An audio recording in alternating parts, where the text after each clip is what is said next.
Vigília Nerd especial do 46º Festival de Gramado e agora com uma visita mais do que ilustre, Osmar Prado, um dos protagonistas de 10 Segundos para Vencer, interpreta Kid Joffre, pai de Éder Joffre. Muito obrigado pela presença e por estar nos atendendo aqui. Eu que agradeço essa oportunidade de poder falar sobre o filme, né, que a gente gostou muito de poder realizar. Legal. Como é que foi contar essa história? Você viveu um pouco da época do Éder Joffre, que é um dos maiores pugilistas que o mundo já teve. Isso. Ele é brasileiro, é uma história nossa. Como é que foi incorporar o pai dele, que era uma grande referência para ele, o treinador dele, e, enfim, cara que ensinou tudo para o Éder Joffre, uma das maiores referências de uma história que precisava ser contada, né? Exatamente. Nunca antes tinha sido feito um filme sobre a vida do Éder, né? Embora o Éder tenha sempre dado entrevistas, sempre esteve na ordem do dia como o grande boxer que foi, né? Não só dentro do Brasil como fora, né? Na nossa cabeça o boxe não tinha uma tradição, né? Mas o Éder Joffre contrariou todas as leis de física, né? E muito interessante que, treinado pelo pai, um ex-lutador argentino, né, que veio para tocar adiante a academia do irmão, que faleceu. Cá ele conheceu a Angelina, casou-se com a Angelina, que é muito bem representada pela Sandra Corvelloni, e teve 3 filhos, dos quais Éder, que resultaria então no grande campeão. Então é uma história de amor entre 2 homens, pai e filho, criador e criatura, uma história extremamente dramática, né, porque o boxe é um esporte violento. Você leva muita pancada, embora ele tenha uma ética, embora ele tenha um conjunto de golpes harmonizados para atingir determinadas partes do corpo da pessoa, do estômago para cima, não impossível golpe baixo, mas as pancadas na cabeça são muito violentas e geralmente causam consequências lá no futuro, né? A maneira como o personagem chegou para o Daniel, que ele já deve ter dito, não sei se vocês entrevistaram, ele estava tomando banho, fazendo um filme em São Paulo, ele estava tomando banho e ele falou, pô, eu tenho que fazer Éder Joffre no cinema. Eu estava fazendo um filme Boca, em São Paulo, e eu tive uma parada, um insight, assim, de querer fazer o Éder no cinema. Então eu dei um soco no chuveiro, falei, vou fazer, no azulejo, né? Falei, vou fazer o Éder Joffre no cinema. Isso eu falei alto. E eu saí louco. E aí consegui o contato dele, através da Fátima, que tinha sido empresária dele, e era, na época, empresária da minha ex-mulher, a Vanessa, né? E falei, não, consegue o telefone e tal. Eu tinha já o Galo de Ouro, o DVD dele, e já tinha visto Quebrando a Cara. E, pô, o Éder, né, e tal, isso aqui. E ele era Galo de Ouro, eu sou Galo, né, das Gerais, lá, então tem essa coisa dele. Eu falei, porra, tem que fazer esse cara. Aí eu tive essa ideia no chuveiro. E aí liguei pra ele.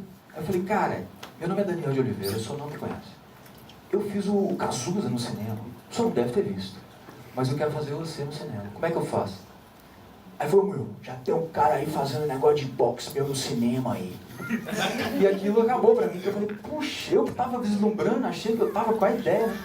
Aí desliguei o telefone e essa ideia ficou adormecida, né? E depois de 8, 9 anos e tal, Éder Joffre no cinema. Então, assim, é maravilhoso. E casualmente, numa dessas idas a São Paulo, que eu estava fazendo espetáculo em São Paulo nesse período, do convite, eu encontrei com o Éder, a filha e o genro, no avião, e uma mão me segurou, era o genro dele, ele falou, o Éder. Aí eu pulei no pescoço do Éder. Encontrou ele? Encontrei. Dei um abraço fortíssimo nele, ele é do meu tamanho, né? Só pequenininho. Eu disse, eu vou ser seu pai. E ali eu acho que eu selei o meu compromisso de interpretar um dos homens mais importantes na vida do Éder, não só porque era pai, mas porque foi o treinador. Tanto que quando o pai falece, um ano depois da vitória com o Legras, ele nunca mais sobe ao ringue, né? Exato. Então foi um privilégio para mim, uma oportunidade, aos 71 anos. Você está aqui hoje no Festival de Gramado, vendo seu filme, os comentários maravilhosos, particularmente também sobre o meu trabalho. E eu estou muito feliz, né? Quer dizer, eu tenho 60 anos de carreira e parece que eu estou começando uma nova carreira. O filme é dividido entre você e o Daniel de Oliveira, e eu acho que esse tempo de tela, ele te favoreceu muito. Você rouba a cena, realmente. Você é um dos protagonistas. Eu não gostaria. Apesar de que o filme é do Éder Joffre, ele poderia se chamar Kid Éder, de repente. O que acontece é o seguinte, A personagem Kid Joffre, que na vida real não aparecia, o grande astro era o Éder. Eu pouco ouvia falar sobre o Kid. Eu vi o Kid no canto do ringue. Quando a luta começa, o Kid vai lá para a parte de baixo do ringue. Foi uma busca esses anos todos pelo roteiro ideal para se contar essa história. É uma história de família, é um clã. Quando eu descobri o pai, e isso era uma coisa interna, quando eu descobri pessoalmente que o pai era o protagonista, de certa forma, um grande mentor do Éder, falei, cara, acho que agora a gente tem uma maneira de contar esse filme. E aí, claro, o trabalho com o Alvarenga, eu sempre repito muito o Alvarenga, porque quem escreve é um trabalho muito solitário. E quando você tem um diretor que escreve, que participa, que lê todos os 13 drafts, pô, tem que chegar a um roteiro que a gente consiga filmar e contar essa história bonita.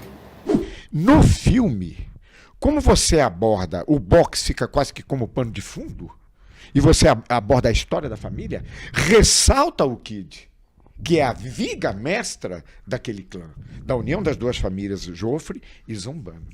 Compreendeu? Claro. Então, se na vida real destaca-se o boxer, o campeão, na ficção destaca-se o pai, que foi a viga mestra, o grande responsável, porque sem o pai provavelmente...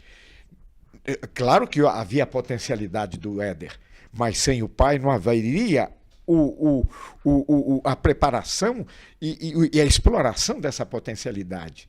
E sem a potencialidade do Éder, o Kid é o caso dos humanos, né? Que tinha o talento, talvez até fosse melhor boxer que o Éder, mas não tinha responsabilidade. Não tinha nenhuma responsabilidade. Não tinha responsabilidade. Então ele encontrou isso no filho, nessa possibilidade e a potencialidade. E dessa união nasceu o grande campeão. E esse estudo que a gente comentava, como é que foi?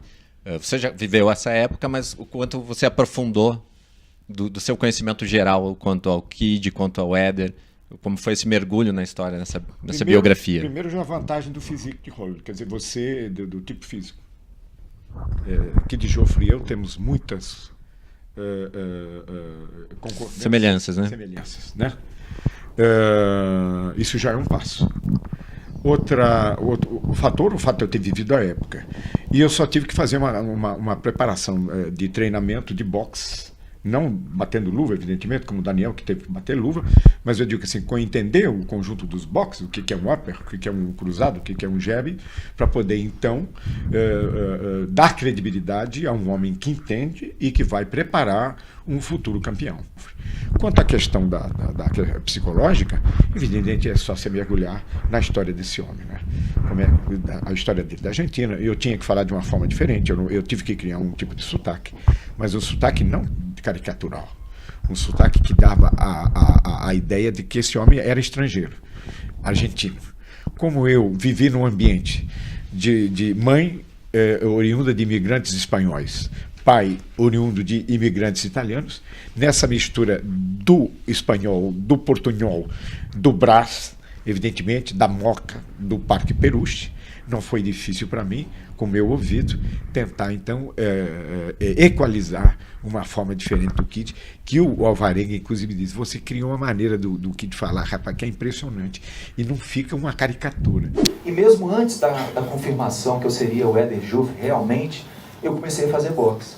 Então, meus treinamentos começaram, antes do filme, 11 meses para trás. Então, eu sabia que eu tinha que botar a cara, que eu tinha que fazer mesmo a luta, e entender o boxe, que não é fácil, apesar dos golpes simples, né, vamos dizer. Você tem jab direto, gancho, cruzado, e aí, vai misturar isso tudo, com a passada e tudo. Então, é realmente um jogo, um balé mesmo, né. Quando a gente começou a trocar ideia, né, eu tava treinando pra caramba, né, e eu falei, bicho, nós vamos fazer um filme de boxe, né, então... Não tem essa de, dá um soco aqui que eu vou virar minha cara. Não teve coreografia, teve soco mesmo, né? E, na verdade, eu até falei com o Cesário, eu falei, Cesário, eu tô meio que viciando em tomar um soco na cara. O cara, normal, é isso mesmo. Eu falei, tá bom o negócio agora, né? Assim, então, tava gostoso. Tanto tomar, quanto soco, né? Você começa a viciar naquele jogo ali, né? E alguma coisa marcou mais, assim, durante as gravações? Teve um momento, assim, de sensibilidade de vocês, assim... próprio Daniel com a pancadaria no ringue. A química entre mim e o Daniel ela já veio antes da existência do filme. Né? que nós fizemos Hoje é Dia de Maria, trabalhamos com o Luiz Fernando de Carvalho, tenho uma admiração pelo Daniel muito grande, considero o Daniel como um filho de verdade mesmo, assim, né? Um filho. Eu que só tenho filhas mulheres, né? Mas considero o Daniel é um grande caráter, um dos atores mais talentosos dessa geração, e foi muito generoso, e só poderia se realizar esse embate entre pai e filho na ficção se nós tivéssemos fora, na vida real, uma relação bastante companheira, vamos dizer assim, né? Isso passa no filme, né? Senão não acredita, o povo não acredita. Então fomos felizes até nisso. Sob a regência do Alvarenga, um set harmonioso, não havia gritos, as pendências eram todas resolvidas, se houvesse algum tipo de problema não chegava a nós, e os ensaios, a dedicação, o carinho, eu acho que tudo isso está contido no filme. Bacana, bacana. O esporte é uma coreografia e uma tensão, é uma tensão acima de tudo, é uma vitória que você tem que conduzir essa vitória. Então fui reestudar todos os filmes, né, já com o olhar de quem iria participar dessa área. E o que facilitou o meu entendimento, o que facilitou, na verdade, a própria linguagem do filme? Essa velocidade que só os pesos galo e pena têm. Os pesos pesados dão 3 golpes por segundo, é o que a gente vê nos filmes. Por isso, o Randy Bull tem aquela coreografia enorme, maravilhosa, slow motion, 7 golpes por segundo. Então essa velocidade me fez levar a câmera para o ringue e entender que o público sentiria era essa troca de golpes incessante. E não uma coreografia, e assim só para efeito comparativo, que isso é muito assustador quando a gente for estudar, independente de toda, né, o que é os Scorsese na nossa vida, mas o Toro Indomável, ele foi 8 semanas de filmagem, 7 foram de luta e 1 de dramaturgia. O nosso foram 7 semanas de filmagem, 6 de dramaturgia e 1 de luta. Então você vê o desafio que nós tínhamos. Quando a gente optou por essa necessidade da velocidade, se resolveu. Porque a gente levou a câmera, o nosso impacto era levar a câmera para dentro do ringue, e essa velocidade a gente conseguiu com o treinamento do Éder e com os lutadores, todos do filme são profissionais, todo mundo que está no ringue é lutador profissional de boxe. A plateia, primeiro plano, era de lutador de boxe, então isso ajudou muito também a gente ter uma correspondência. O nosso Kid estudou com treinadores de boxe, ele ia estudar em ringues, como era a reação dos lutadores de boxe, né? Então a gente se amparou no boxe de fato. E aí tinha uma coisa importante que é a câmera também do Lula Carvalho, né? O Lula Carvalho, o fotógrafo do filme, fotógrafo do Tropa de Elite, e que tinha essa agilidade de poder, dentro de um ringue, compor e recompor a cena. Né? Então tudo isso, aliado também à montagem do Serginho Meckler, que é um super editor, a gente seguiu esse resultado. Agora, só a luta principal do filme, vocês terem uma ideia, a luta do Medel, ela foi toda em computação gráfica. Aquele estádio não existe, aquele público não existe, que é a luta principal, que tem 10 minutos do filme. Ela foi feita durante 8 meses na O2. Foi um trabalho dificílimo, quer dizer, inovador. As primeiras filas, sim, né? A gente tinha uma figurante na primeira fila, mas assim, não tínhamos 55 pessoas. Nós tínhamos 100 figurantes para fazer 55 mil. Né? Então isso também é um trabalho importante porque foi pioneiro, assim, todo mundo trabalhou em procurar essa coreografia e essa verdade. Agora o filme de boxe, só para a gente entender, ele não é feito no ringue, ele é feito de quem está em volta do ringue. Qualquer filme de boxe, são os personagens que estão em volta é que dão a dimensão de cada soco. Alguma cena que você destaca, que mais gostou no filme? Eu acho aquela homenagem quando o pai já tossindo bastante por causa do cigarro, porque ele fuma muito, né? Aquela geração fumava muito, meu pai fumou até morrer. Meu pai tem muita referência, inclusive o Kid com meu pai. Meu pai fumou e bebeu até morrer com 83 anos com falência de órgãos. Mas nesse momento que o Kid já pressente que está fragilizado o pulmão, ele morreu de câncer de pulmão, ele presta uma homenagem ao filho depois de tantas brigas e emocionado, controlando a emoção, porque eles não se permitiam, né? Ele faz uma homenagem ao filho e o filho o abraça fraternalmente. Eu acho que esse é um dos grandes momentos. O outro momento também interessante, eu diria, que quando o filho vence o José Legrand por pontos, ele que sofreu um ataque de tosse e teve que ser atendido, né? Teve que ser pelo médico e ouve no rádio o final da luta e a vitória do filho por pontos. Infelizmente não teve o desfecho que eles queriam. Ele tem uma emoção muito forte, abraçado com a Angelina, né? Tanto que 1 ano depois ele morreu. Legal, legal. A gente conta nesse filme 10 Segundos para Vencer uma história muito bacana de um grande ídolo brasileiro e como poucos. Ele é um caráter diferente, ele não é um malandro, ele é um bom moço desde sempre. O Brasil carece mais desses ídolos? Não de bons moços, porque outra coisa que eu também... Essa questão de ser bom moço é muito relativo, né? Né? Existem pessoas canalhas que são consideradas bons moços ou boas moças, né? Não, eu acho caráter. Caráter. Ética. Tanto que eu disse a ele, quando eu encontrei, a gente conversando no Sagante, essa luta com Eloy foi uma luta magnífica. Ele disse, uma luta limpa. Nenhum dos dois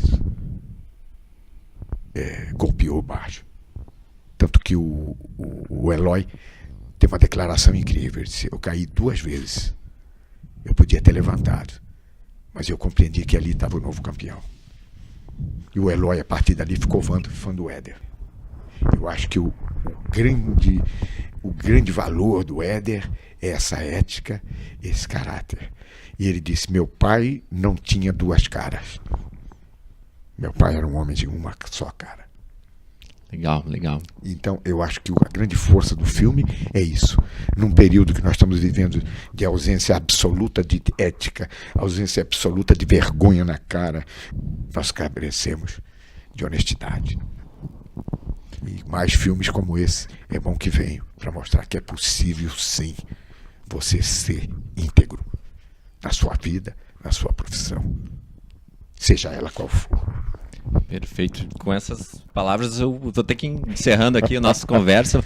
Te agradeço novamente pela nossa entrevista. Estou um pouco emocionado porque... Essa emoção passa, é importante. Estou vivendo momentos incríveis porque foi a primeira vez que nós vimos o filme com o público e vimos que o filme tem uma pegada, como no boxe, e merece fazer sucesso. E quem determina o sucesso é o público. Legal. Gostaria de que você convidasse, então, o público para ver agora em setembro. Isso. Vamos todos assistir o filme. E mais importante do que o boxe no filme são as relações familiares e, sobretudo, a relação, o amor entre 2 homens. Pai e filho, criador e criatura. Não existiria Éder sem Kid, não existiria Kid sem Éder, assim como no cinema e na ficção, meu trabalho não existiria sem o trabalho do Daniel, e o trabalho do Daniel não existiria sem o meu trabalho como Kid. Senhoras e senhores, Osmar Prado, diretamente do Festival de Gramado para a Vigília, porque a Vigília não para.